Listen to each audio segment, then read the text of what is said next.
খবর 24 সাথে আপনাকে স্বাগত।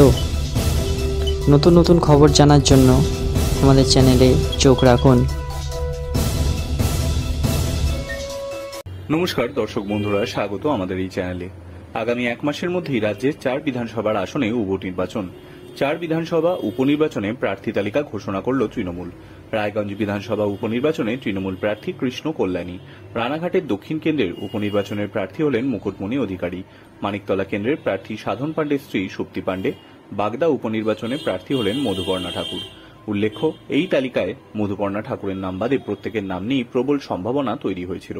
সেক্ষেত্রে প্রার্থী তালিকায় মধুপর্ণার নাম সত্যিই চমক। তবে কৃষ্ণ কল্যাণী এবং মুকুটমণি বিজেপির বিধায়ক ছিলেন নিজ নিজ কেন্দ্রে, সেখান থেকে তারা তৃণমূলে যোগ দেন। তারপর রায়গঞ্জ এবং রানাঘাট দক্ষিণ লোকসভা কেন্দ্রে লোকসভা নির্বাচনে প্রতিদ্বন্দ্বিতা করে হেরে গিয়েছিলেন। সদ্য সমাপ্ত লোকসভা নির্বাচনে কৃষ্ণ কল্যাণী পরাজিত হন 46,739 ভোটের ব্যবধানে। মুকুটমণি হারেন 36,936টি ভোটে। রায়গঞ্জ এবং রানাঘাট দুটি লোকসভায় তৃণমূল হারে। তারপরেও বিধানসভা উপনির্বাচনে এই দুই প্রার্থীর ওপরই ফের আস্থা রেখেছে তৃণমূল।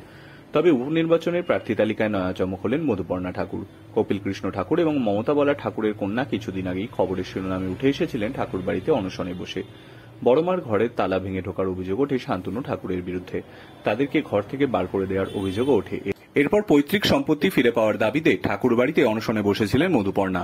এবারে বনগাঁ লোকসভা নির্বাচনে জয়ী হয়েছেন শান্তনু ঠাকুর, আর সেই পরিবারের আরেক সদস্য মধুপর্ণা উপনির্বাচনে প্রার্থী করে চমক দিয়েছেন তৃণমূল।